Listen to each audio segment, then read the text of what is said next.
जिनके घर में सत्संग होता है, जहां भगवान की चर्चा होती है, वहां पर लोग हर स्थिति में खुश रहते हैं। सुख सुविधाएं नहीं है फिर भी वो प्रसन्न है। कई लोग जमीन में सोते हैं,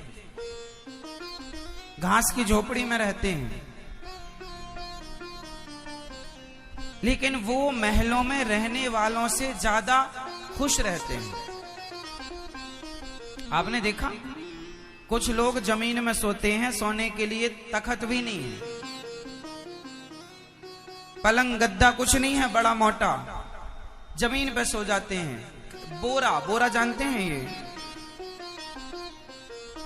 टाट फट्टी इत्यादि बोरा, उनको बिछाकर लोग बढ़िया गहरी नींद में सो लेते हैं। और आपको बड़े मोटे मोटे गद्दों में भी नींद नहीं आती। झोपड़ी में रहने वाले लोग भी हंसते मुस्कुराते खिलखिलाते नजर आते हैं, और तुम महलों में रहकर भी हंसते नहीं, मुस्कुराते नहीं, ठहाके नहीं लगाते। खुशी का पैसे से कोई लेना देना नहीं। बोलो है? प्रसन्नता का पैसे से कोई लेना देना है? बोलो है? ऐसा है क्या कि पैसे वाला ज्यादा हंसता है और जिसके पास पैसा नहीं है वो कम हंसता है? ऐसा है क्या? पैसे वाला ज्यादा खुश रहेगा और पैसा नहीं है जिसके पास वो खुश नहीं रहेगा। कई बार क्या 90% पैसे वाले दुखी हैं, 90% पैसे वाले दुखी हैं। पैसे बहुत हैं पर हंस भी नहीं पाते, मुस्कुरा भी नहीं पाते, पेट भर खा भी नहीं पाते, सो भी नहीं पाते, न नींद आती है, न भूख लगती है, न वो हंस पाते, न मुस्कुरा पाते, न परिवारी जनों के लिए समय निकाल पाते, न प्यार से बात कर पाते। उनके जीवन में पैसा तो है, ना तो प्रेम है, ना तो हंसी है, ना अपनों के लिए वक्त है। इसलिए पैसे से प्रसन्नता का कोई लेना देना नहीं है। आपने अपनी आंखों से सबसे ज्यादा खुश किसे देखा?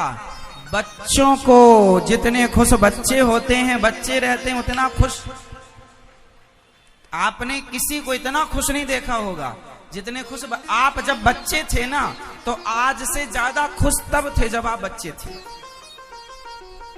हाँ या ना? थे? वो क्या हंसते थे आप, ठहाका मार मार के। छोटे छोटे बच्चे कैसे हंसते हैं?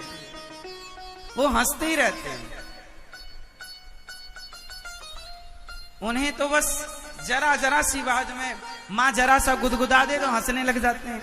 माँ जरा सा प्यार कर ले, माँ जरा सा कुछ, बाप जरा सा कुछ प्यार कर ले, हंसने लगते हैं। वो पकड़म पाई का खेल खेलने लगे अपनी माँ के साथ, अपने बाप के साथ, वो पकड़ के खूब हंसे, मैंने पकड़ लिया, खूब हंसेंगे, खूब हंसे, मैंने पकड़ लिया। बोलो हाँ। खुश होने के लिए क्या होना पड़ेगा? बोलो। आप लोग दुखी इसलिए हो गए क्योंकि आप बड़े हो गए। हम तो कहते हैं बड़े होकर भी बच्चे रहो तो खुश रहोगे। बच्चे रहो।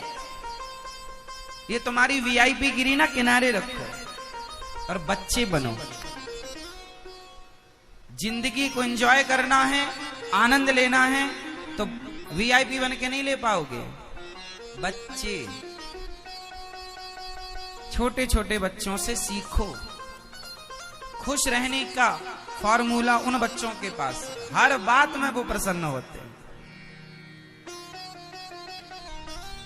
आप बड़े हो गए ना, इसलिए आप दुखी हो गए। अच्छा, गाय का छोटा बच्चा, गाय का छोटा बछड़ा और बड़ा बैल।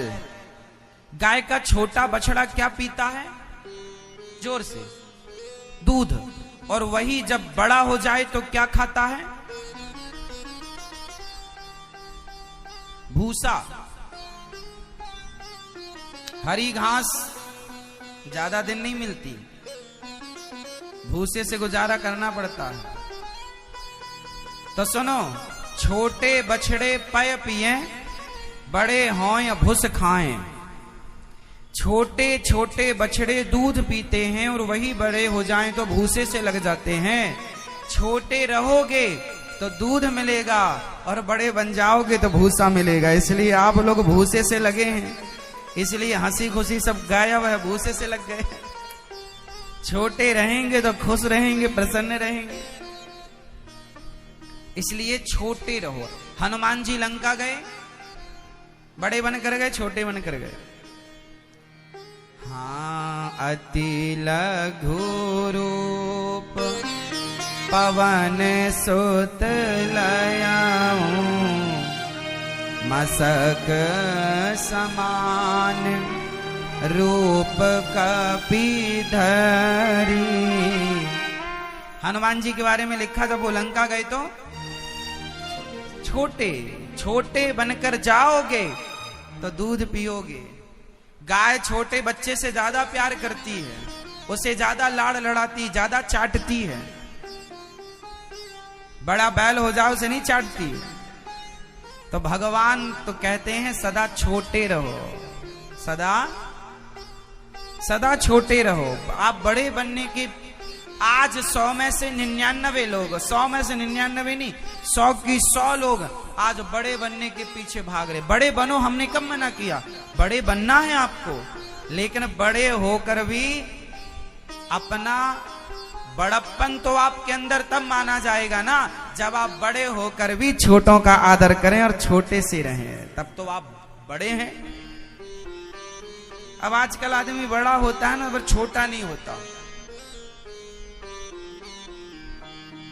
इसलिए खुश रहने का फॉर्मूला है बच्चे रहो, है ना मेरी माँ? बच्चों के संग खेलो। बच्चों की सबसे बड़े साधु कौन है? बच्चे। बच्चों के अंदर कोई द्वेष भावना नहीं, ईर्ष्या नहीं, द्वेष नहीं, छल नहीं, कपट नहीं। छोटे छोटे बच्चों को आप कपड़े पहनाओ या मत पहनाओ, कोई फर्क नहीं पड़ता। हाँ, क्योंकि बच्चों के अंदर कोई वासना है ही नहीं। आपको भगवान ने, आप सब संत ही पैदा हुए थे, आप सब संत ही थे, लेकिन जब ज्यों-ज्यों बड़े हुए ना, त्यों-त्यों आपके अंदर विकार प्रवेश करते गए और आपने विकारों को आने दिया। आप जब छोटे थे तब आपको गुस्सा आता था? काम, क्रोध, लोभ, मोह कोई बुराई थी? नहीं, आप बिल्कुल गंगा की तरह निर्मल थे, कोई दोष नहीं था आपके अंदर। ज्यों-ज्यों आप बड़े हुए आपके अंदर चीजें आती गई, बुराई इतनी आई कि अब आप बुरे हो गए। इसलिए अब आपको फिर वो बच्चा बनना है, फिर बच्चा बनना है, फिर अपने अंदर की वो सारी जो बुराइयां हैं समाप्त करो और बच्चे बन करके रहो।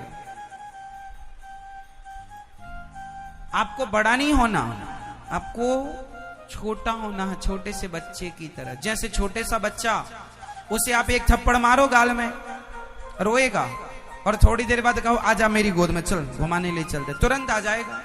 उसके अंदर ईर्ष्या नहीं है, अरे तुमने मुझे मारा मैं भी तुम्हें मारूंगा, ऐसा कोई द्वेष नहीं है उसके अंदर। उसके अंदर छल नहीं है, चतुराई नहीं है, बिल्कुल बच्चा बिल्कुल सच्चा है, निष्कपट।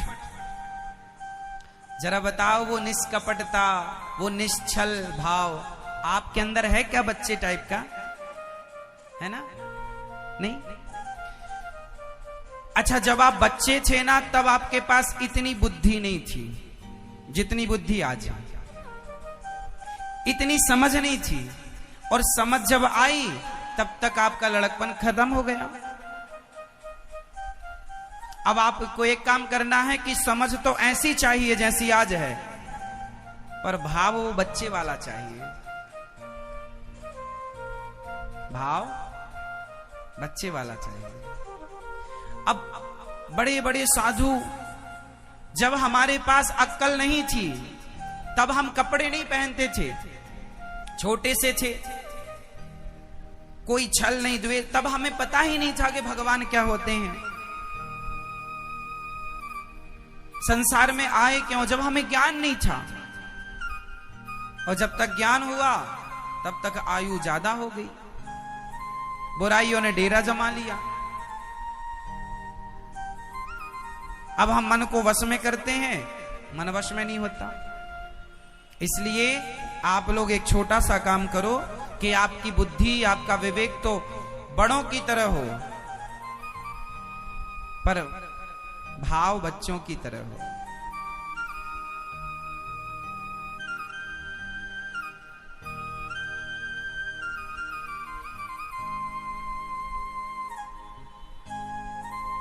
छोटे से भाव से जीवन में सुख शांति तब आएगी मेरी मां, जब आपका हृदय बिल्कुल शुद्ध हो जाएगा। शांति क्यों नहीं है? क्योंकि आपके हृदय में गंदगी है, मन गंदा है, विषय विकार भरे पड़े हैं, इसलिए शांति नहीं है। शांति तो तब थी, बच्चे कितना सोते हैं, देखो मस्त खाए पिए और खूब बढ़िया भूख लगती है, खूब बढ़िया सोते हैं। और आप लोग, इसलिए प्रहलाद जी ने, ध्रुव जी ने, वो बड़े समझदार थे जिन्होंने छोटी सी उम्र में भगवान को पा ही लिया। बहुत समझदार थे वो। अभी भी कुछ नहीं बिगड़ा, अब आप वापस आओ और छोटे से बच्चे से सीखो, मन को बिल्कुल पवित्र करो, सबसे हटाओ, भगवान के चरणों में लगाओ। अब कोई सवाल करे, महाराज जी अब आप ही बताओ कि वो बच्चे का भाव कैसे बनेगा, तो मैं बता देता हूं कि वो बच्चे का भाव कैसे बनेगा। बच्चे का भाव तब बनेगा जब आप निष्काम हो जाएंगे। क्या हो जाएंगे? क्या हो जाएंगे? निष्काम। बच्चे की कोई कामना नहीं होती, बच्चा भी निष्काम होता है। और इसलिए हमारे यहां वेद पुराण गुरुजन बार बार कहते हैं, भगवान की भक्ति कैसे करो? कैसे करो? निष्काम। भक्ति कैसी होनी चाहिए मेरी मां? जोर से, निष्काम, कोई कामना नहीं। हम भगवान से भी कामना करने लग गए हैं, इतने बड़े हो गए हैं कि हम भगवान से भी कुछ चाहने लग गए हैं। अच्छा, आप में से कितने लोग भगवान से चाहते हैं कुछ ना कुछ? कितने लोग हाथ उठाइए, कितने लोग भगवान से कुछ ना कुछ चाहते हैं? उठा लो हाथ, जो चाहते हैं भगवान से। चाहते हैं? अच्छा, भगवान से तो आप चाहते हैं, क्या भगवान को चाहते हैं? भगवान से आप चाहते हैं, क्या भगवान को चाहते हैं? अच्छा, भगवान से चाहना श्रेष्ठ भाव है या भगवान को चाहना श्रेष्ठ भाव है? कौन सा इन दोनों विचारों में श्रेष्ठ विचार कौन सा है? भगवान से चाहने वाला या भगवान को चाहने वाला? हाँ, भगवान को चाहने वाला। भगवान को चाहने वाला विचार श्रेष्ठ है, लेकिन आज इस विचार का व्यक्ति कम है इस विचार का कम है जो भगवान को चाहता हो। आजकल तो लोग भगवान से ही चाहते हैं, हे भगवान ये दे दो, हे भगवान ये होना चाहिए, हे भगवान ऐसा ही होना चाहिए। हाँ? 1 किलो लड्डू चढ़ाएंगे हम, हे भगवान बहू के बेटा हो जाए, 2 नारियल तोड़ेंगे और 11 रुपए भी चढ़ाएंगे।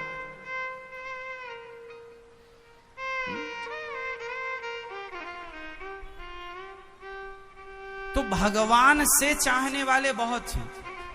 अच्छा, भगवान से चाहने वाले कौन हैं? ये निष्काम नहीं है। और सुख कहां मिलना है? निष्काम में। अच्छा बताओ, सुदामा जी कृष्ण से चाहते थे या कृष्ण को चाहते थे? जोर से। सुदामा जी कृष्ण से चाहते थे या कृष्ण को? कृष्ण से चाहते तो वो मांग लेते कि हे कन्हैया मुझे ये दे दो।